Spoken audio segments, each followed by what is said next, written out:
Once, upon a midnight dreary, while I pondered, weak and weary, over many a quaint and curious volume of forgotten lore, while I pondered, nearly napping, suddenly there came a tapping, as of someone gently rapping at my chamber door. "'Tis some visitor," I muttered, "entreating entrance at my chamber door. This is it, and nothing more." The tale I'm about to tell you is one full of dark atmosphere and deep, dismaying emotion. The character in the story, whose name we never learn, is severely depressed and almost goes insane as he deals with the loss of his beloved wife, Lenore. But as he revels in his sorrow, he meets an interesting visitor that makes him deal with the truth. You and I can also deal with the loss of a loved one. If you've experienced a loss, then you understand that it's so hard to move on because life seems so shallow without that person. But this story, which is actually a poem, reveals the detrimental consequences of refusing to let go. This story shows that we cannot live a happy and effective life when all we do is revel in the past. The Raven by Edgar Allan Poe. Distinctly, I remember it was in a bleak December, and each separate dying ember wrought its ghost upon the floor. Eagerly I wished the morrow, vainly I sought to borrow from my books Cerise of sorrow. Sorrow for the lost Lenore, for the rare and radiant maiden whom the angels name Lenore, nameless here, forevermore.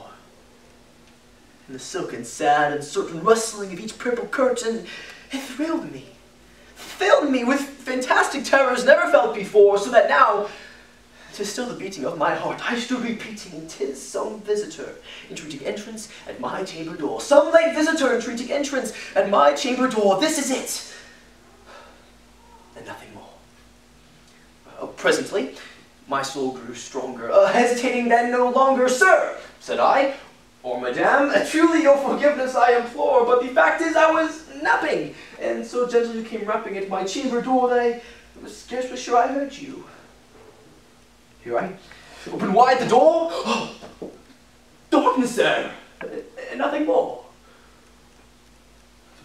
Deep into the darkness peering, long I stood there wondering, fearing, doubting, dreaming dreams no mortals ever dared dream before. But the silence was unbroken, and the stillness gave no token, and the only word there spoken was the whispered word, Lenore. This I whispered, and an echo murmured back the word, Lenore. Only this, and nothing more. Back into the chamber turning, oh my soul within me burning, soon again I heard a tapping, somewhat louder than before. "Surely," said I, "surely that is something at my window lattice. Let me see then what threat is in this mystery explore. Let my heart be still a moment, and this mystery explore. 'Tis the wind, and nothing more." Here I flung the shutters open, when with many a flutter and flutter, in stepped a stately raven of the saintly days of yore. Not the least obeisance made he, not a minute stopped or stayed he, but with a mind of lord or lady, perched above my chamber door, perched upon the bust of Pallas, just above my chamber door, perched and sat, and nothing more. Then the ebony bird beguiling, oh my sad fancy, into smiling, but the grave and stern decorum of countenance it wore. "Though thy crest be short and shaven now," I said, "art sure no craven? Ghastly grim, an ancient raven, wandering to the nightly shores, telling me what thy lordly name is on the night's Plutonian shore." Quoth the raven, "Nevermore." Much I marvel this ungainly fowl to hear discourse so plainly, though its answer little meaning, little relevancy it bore, for we cannot help agreeing that no living human being ever yet was blessed with same bird above his chamber door with such a name as Nevermore. But the bird spoke only that one word, as if his soul in that one word he did not pour.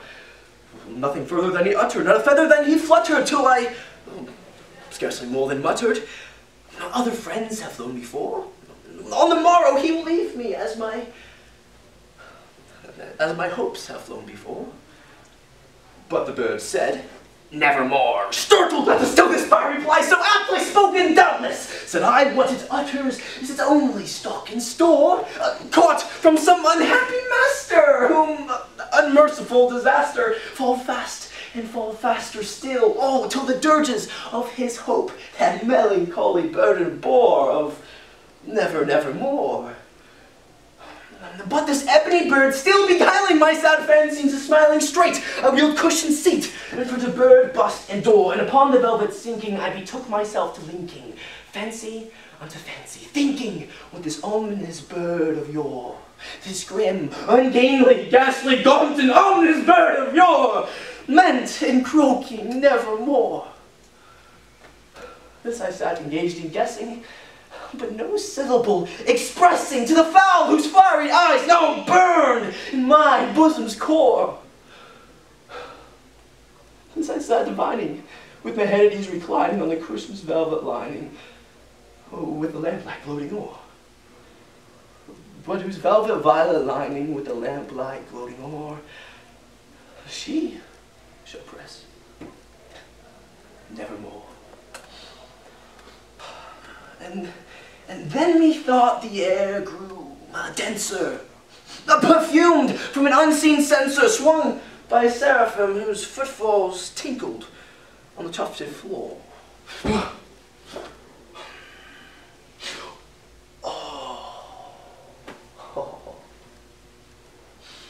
Wretch, I cried, thy God hath lent thee!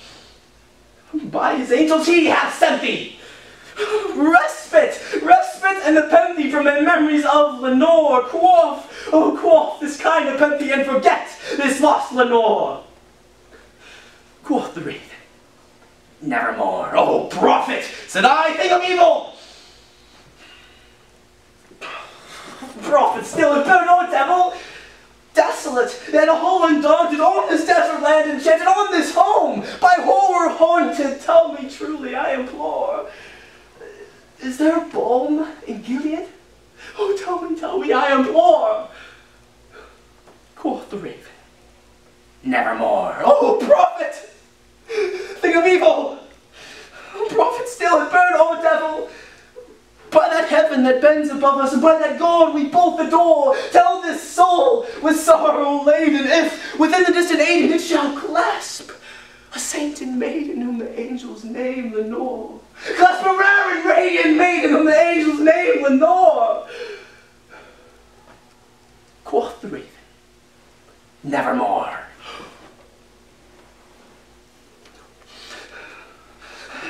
Be that word in silent parting, bird of fame! I shrieked upstarting, get thee back into the tempest and the night's plutonian shore. Leave no black plume as a token of that lie thy soul hath spoken.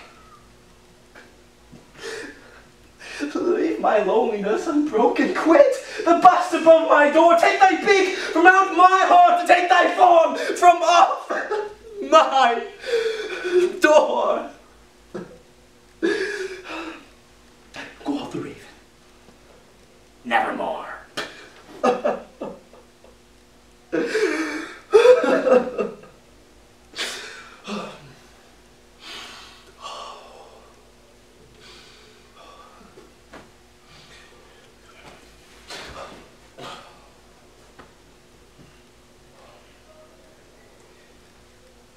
And the raven, never flitting, still is sitting on the pallid bust of Pallas just above my chamber door. And his eyes have all the seeming of a demon's that is dreaming, and the lamplight o'er him streaming throws his shadow on the floor. And my soul from out that shadow that lies floating on the floor shall be lifted